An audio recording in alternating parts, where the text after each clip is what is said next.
Good morning students, welcome to my channel let's study. आज मैं आपको आगे बढ़ाऊंगी रिप्रोडक्शन इन ऑर्गेनिजम्स में। मैंने आपको कल जो पीछे वाली वीडियो थी उसमें करवाया था फॉर्मेशन ऑफ द गैमेट्स, लेकिन अब जो मैं करा रही हूँ ये जो नेक्स्ट पार्ट है एनसीईआरटी में दिया हुआ है गैमेट ट्रांसफ़र, कि गैमेट का ट्रांसफ़र होना ये भी मेन एक प्रोसेस है पूरे फर्टिलाइजेशन में, पूरे सेक्सुअल रिप्रोडक्शन में, कि गैमेट्स बन तो गए हैं लेकिन उसमें जो हमारी गैमेट्स का ट्रांसफ़र कैसे होता है ये मेन पॉइंट है यहाँ पे, कि गैमेट्स बने हैं लेकिन ट्रांसफ़र कैसे हुआ। अब उनका क्या होता है, मैंने आपको बताया था कि जो फॉर्मेशन हो गई मेल और फीमेल गैमेट्स की physiologically brought together to facilitate fusion. अब उनका फ्यूज़न होने के लिए, उनको मिलाने के लिए, फर्टिलाइजेशन करने के लिए उनको जो टुगेदर मतलब उनको पास में ट्रांसफ़र होना होगा, मेल गैमेट का फीमेल गैमेट के पास जाना इम्पोर्टेंट है। इस प्रोसेस के लिए सबका अलग अलग एक प्रोसेस होता है, अलग अलग वो होता है कि कौन सा गैमेट कैसे जा रहा है, हर एक फिनोमिना सबका अलग अलग होता है। यहाँ पर हम पढ़ेंगे इन majority of organisms mail gamete is motile. सबसे ज़्यादा हमने देखा है कि जो मेल गैमेट होता है वो मोटाइल होता है, मतलब मोटाइल का मतलब होता है कि वो स्विम कर सकता है या फिर वो चल सकता है। और फीमेल गैमेट इज स्टेशनरी, मतलब एक जगह रुकना। फीमेल गैमेट एक जगह ही रहेगा, जो मेल गैमेट होगा वो ट्रांसफ़र होगा from male to the female gamete. Male से निकलेगा तो फीमेल गैमेट के पास जाएगा और तब फ्यूज़न होगी। लेकिन कुछ एक एक्सेप्शंस हैं। एक्सेप्शन का मतलब होता है कि वो उसमें ये चीज़ें हैं नहीं। Exceptions are the few fungi and algae.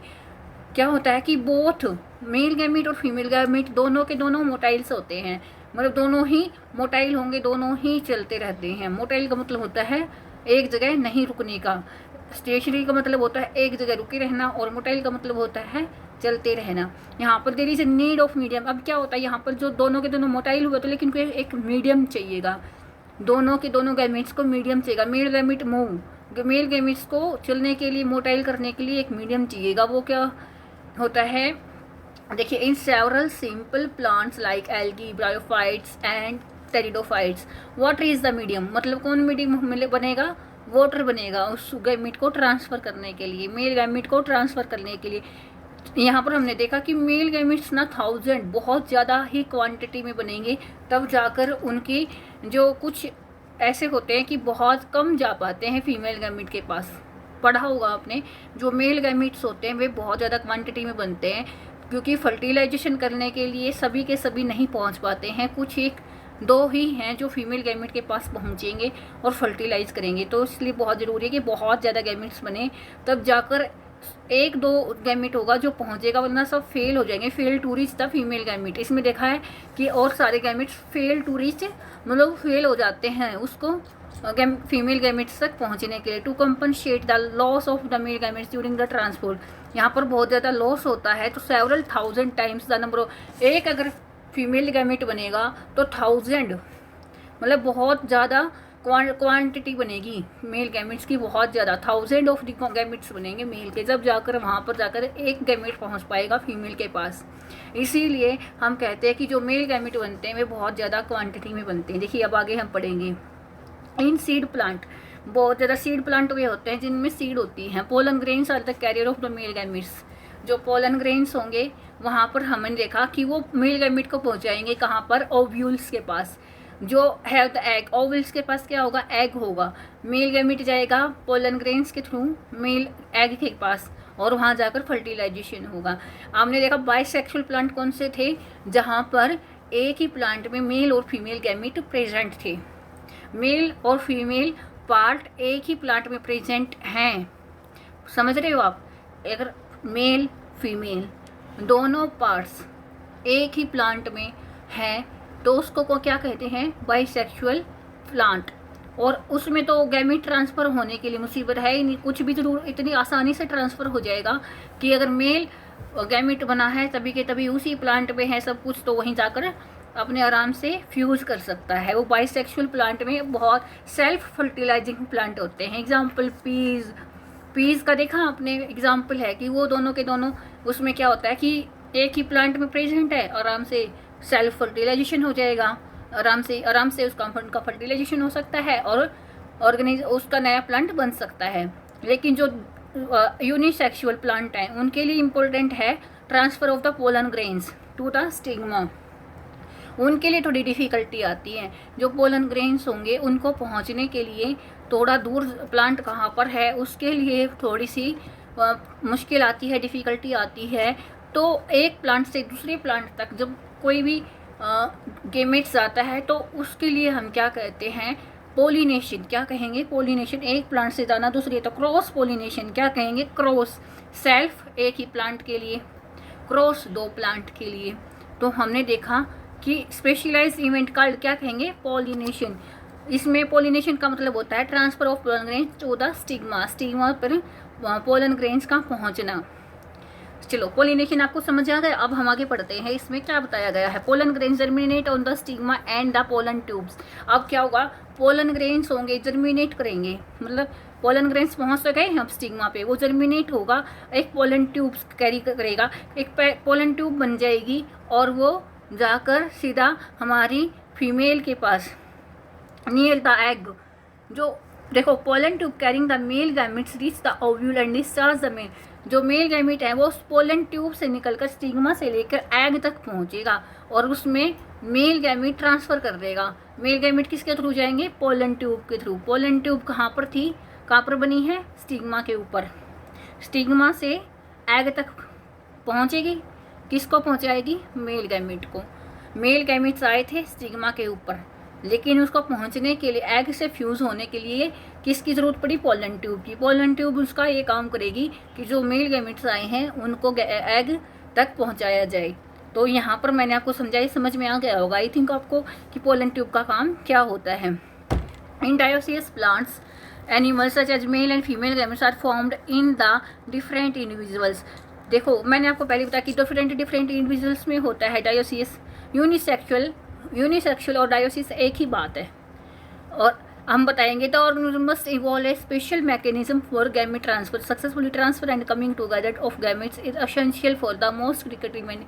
मतलब यहाँ पर इवेंट्स चलते रहते हैं कि कौन सा क्या इवेंट होगा, ये हमें देखना होगा कि किस में क्या क्या चीज़ें चलती है। पोलिनेशन आपको समझ में आ गया। हम आगे नेक्स्ट करते हैं हम पढ़ते हैं फर्टिलाइजेशन के बारे में कि फर्टिलाइजेशन अभी जो ट्रांसफ़र तो हो चुका है गैमेट्स का। फर्टिलाइजेशन में क्या बताया गया है? द मोस्ट इम्पोर्टेंट इवेंट, मतलब most whittle event of the sexual reproduction is perhaps the fusion of gametes. Gamete तो पहुंच गया है, लेकिन अब उनका जो फ्यूज़न होना, मिलना बाकी है, उस फ्यूज़न को हम, जो उस प्रोसेस हुआ, जो फ्यूज़न हुआ, उसको क्या कहते हैं? सिनगैमी। क्या कहते हैं? Syngamy.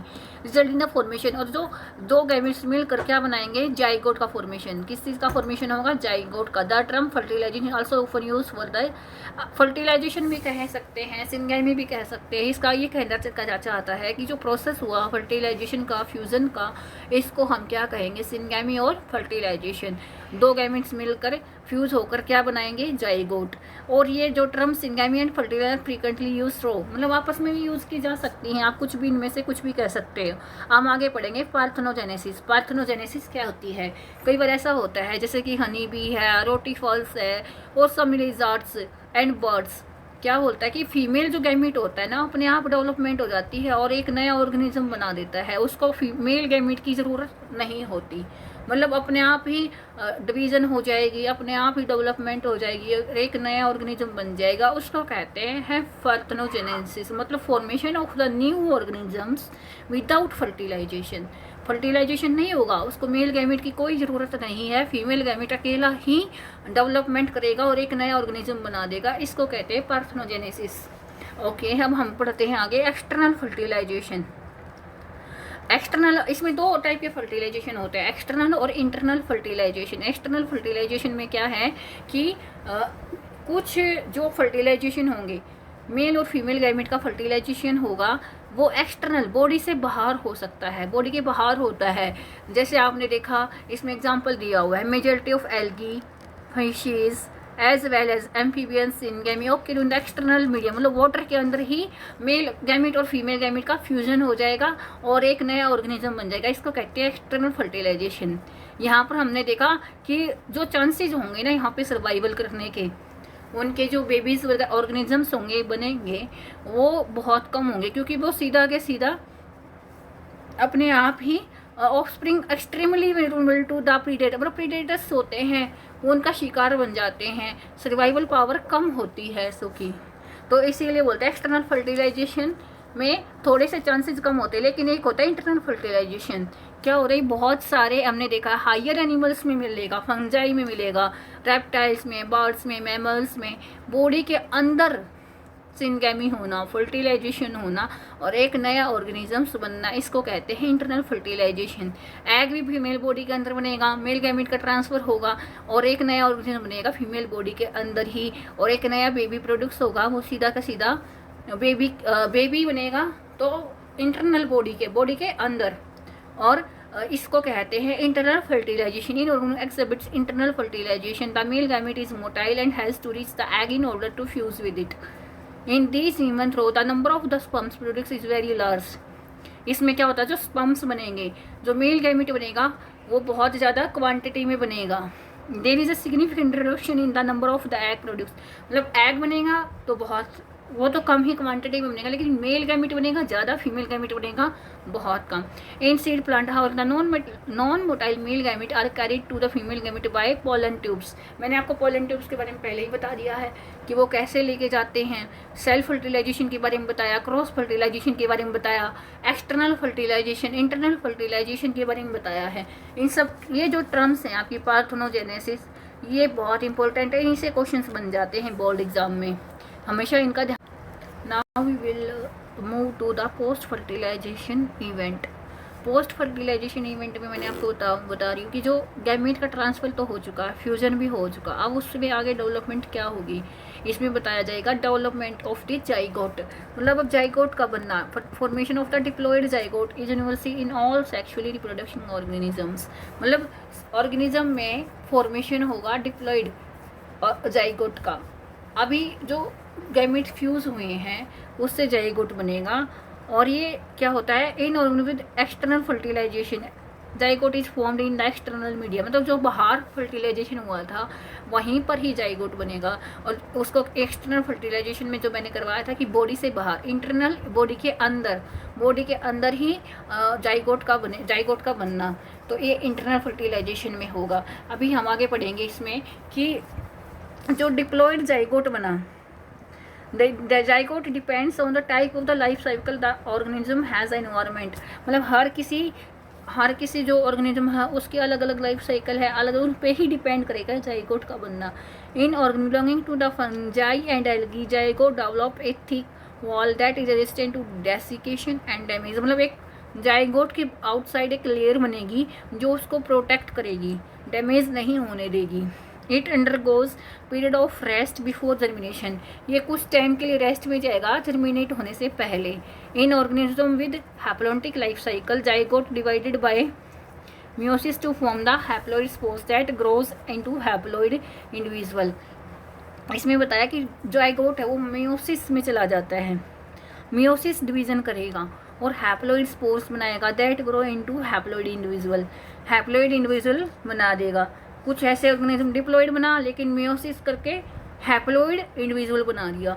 Zygote is the vital link. अभी इसमें पता है कि जो जाइगोट है ना सबसे ज़्यादा लिंक करता है last generation to the next generation के बीच का, one generation to the next generation के बीच की एक लिंक होती है ये जाइगोट। और अब क्या होगा आगे कि जो लाइफ साइकिल है चल रहा है, जाइगोट से बनेगा एम्ब्रियो बनेगा, आगे डिवाइड करके क्या बना देगा, एम्ब्रियो। इसको क्या कहते हैं, एम्ब्रियोजेनेसिस। हाँ, embryogenesis refers to the process of development of embryo from the zygote. देखो जाइगोट बना, जाइगोट से अब क्या बनेगा, एम्ब्रियो। इसको हम क्या कहेंगे, इस प्रोसेस को हम क्या कहेंगे, एम्ब्रियोजेनेसिस। ये सिर्फ आपको याद करने में कोई डिफ़िकल्टी नहीं आनी चाहिए इन चीज़ों को, क्योंकि गैमेटोजेनेसिस गैमेट का फॉर्मेशन, एम्ब्रियोजेनेसिस एम्ब्रियो का formation from zygote. During embryogenesis zygote undergo cell division. क्या होता है, जाइगोट सेल डिवीजन करेगा, मतलब माइटोसिस करेगा, सेल डिफरेंशिएशन करेगा, और सेल मतलब जाइगोट के अंदर ही सेल डिवीजन होती रहेंगी, सेल डिफरेंशिएट होगा और एक नया एम्ब्रियो, मतलब उस जो फॉर्मेशन होगी उसको हम एम्ब्रियो कहते हैं। वह cell division increase the number of cells, बहुत सारी सेल्स बन जाएंगी, Cell differentiation helps group of cells to undergo certain modification to form specialized tissue and organ to form an organism. अभी जो डिवीजन हुई, डिफरेंशिएशन हुई, उन्हीं से एक नया ऑर्गेनिज्म बन रहा है। उसी वजह से ही यही रिस्पॉन्सिबल होती है, डिवीजन और डिफरेंशिएशन से ही एक नए ऑर्गेनिज्म का फॉर्मेशन होता है। तो इसलिए हम आगे जो भी पढ़ेंगे ना, अपने लास्ट 11th क्लास में पढ़ा होगा कि माइटोसिस और मियोसिस क्या क्या होते हैं। अभी मैं पढ़ाऊंगी आपको आगे विविपेरस और ओविपेरस एनिमल्स क्या क्या होते हैं। देखिए, ओविपेरस एनिमल्स हुए होते हैं जैसे कि जो एनिमल्स का जाइगोट फॉर्मेशन हो चुकी, लेकिन अब क्या हुआ, एग को उन्होंने सेफ प्लेस पे रखा बाहर, आउटसाइड द बॉडी, और विविपेरस बॉडी के अंदर ही रहेगा, फीमेल बॉडी के अंदर ही रहकर डेवलपमेंट होगी ऑर्गेनिजम्स की। ऑर्गेनिज्म बनेगा बॉडी के अंदर, जैसे ह्यूमन बींग्स में होता है, जाइगोट अंदर ही बना, बॉडी के फीमेल बॉडी के मदर के अंदर ही एम्ब्रियो बना, और सीधा का सीधा नया ऑर्गेनिज्म बेबी प्रोड्यूस हो गया। लेकिन कुछ एनिमल्स ऐसे होते हैं, ओविपेरस एनिमल्स, जो जाइगोट तो बन गया, लेकिन उसको अपने जो एग है ना, उसको बाहर किसी सेफ प्लेस पे रखेंगे ताकि वो कहीं डैमेज ना हो, और इन्वायरमेंट ऐसे सेफ प्लेस पे जहाँ पर कोई प्रॉब्लम ना आए और नया ऑर्गेनिज्म बन जाए। देखो, in oviparous animals like the reptiles and birds the fertilise egg covered by hard calcareous shell. कौन सी सेल होगी ये? Calcareous sales. ये शेल होगी जो एग के बाहर कवर करेगी और उसको safe place in the environment ऐसे सेफ जगह रखेगी ताकि वहाँ पर कोई उसको डैमेज ना कर पाए, कुछ प्रॉब्लम ना हो। अभी मैं आपको कराऊंगी क्या, in flowering plants zygote is formed inside the ovule. Plants की बात करेंगे, जाइगोट का बनना, जाइगोट होगा ओव्यूल के अंदर बनेगा। यहाँ पर मैं आपको बता रही हूँ, देखो, जब भी नया जो प्लांट है, जो भी उसमें फर्टिलाइजेशन हुई फ्लावर में, फर्टिलाइजेशन होने के बाद सेपल, पेटल और स्टेमन सबके सब फॉल हो जाते हैं। फॉल ऑफ का मतलब होता है गिरना, और एक नया जो फ्रूट बनेगा। कैसे बनेगा? Zygote develops into the embryo, zygote embryo में बना, ovule develop into the seed. जो ओव्यूल्स थे वो किस में बनेंगे? सीड में, और ओवरी फ्रूट में। और जो उसके बाहर वाली जो लेयर होगी उसको हम कहते हैं पेरिकार्प। क्या कहते हैं? पेरिकार्प। ये एक प्रोटेक्टिव होती है इन फंक्शन, ये प्रोटेक्ट करती है। After dispersal seed germinate under favourable condition to produce new. अब क्या होगा, जब ये डिस्पर्जल होगा ना ओव्यूल्स का या फिर सीड का, इससे भी एक नया प्लांट बन सकता है। ये नीचे फोटो देखो आप, इसमें एस और पी, एस तो है सीड, पी है पेरिकार्प। आपको जितने भी ये पीस की पिक्स दी हुई हैं, पीस की पहले, फिर एग, ये जो अंदर दिया हुआ है ये सीड है, बाहर पेरिकार्प की जो लेयर्स दी हुई हैं आपको, ये आपको ज़रूर देखनी है। आपकी एनसीईआरटी की बुक में समरी दी हुई है, एक बार इसको ज़रूर रीड करना, आपको पूरा चैप्टर समझ में आ जाएगा एक बार पढ़ने से ही। अगर आपने अच्छे से वीडियो देखी है मेरी, तो सारी की सारी समझ में आ जाएंगी कि इसमें क्या क्या दिया हुआ है। मैंने आपको पूरा चैप्टर करवाया है, हो सकेगा तो क्वेश्चन आंसर्स करवाने की कोशिश करूँगी। और अगर मेरी वीडियो आपको अच्छी लगी है, समझ में आया है पढ़ाया हुआ, और तो प्लीज़ लाइक कीजिएगा, शेयर कीजिएगा, सब्सक्राइब कीजिएगा लेट्स स्टडी को। मैं आपको ऐसे ही आगे अच्छी अच्छी वीडियोज़ सारे, हो सकेगा तो सभी क्लासेस की वीडियोज़ बनाऊँगी, और 11th और 12th की, खासकर केमिस्ट्री की भी, बायो की भी, और हाँ मैथ के लिए, कम्पिटिटिव एग्जाम्स के लिए बहुत इंपॉर्टेंट है। जो भी एनसीईआरटी की बुक्स होती हैं वे कम्पिटिटिव एग्जाम्स के लिए मोस्ट इंपॉर्टेंट होती हैं, क्योंकि जो कम्पिटिटिव एग्जाम्स होते हैं सारे के सारे क्वेश्चंस बनाते हैं एनसीईआरटी की बुक से उठाकर। इसलिए पढ़िए, सेफ रहिए, ध्यान रखिए और मन लगाकर पढ़िए।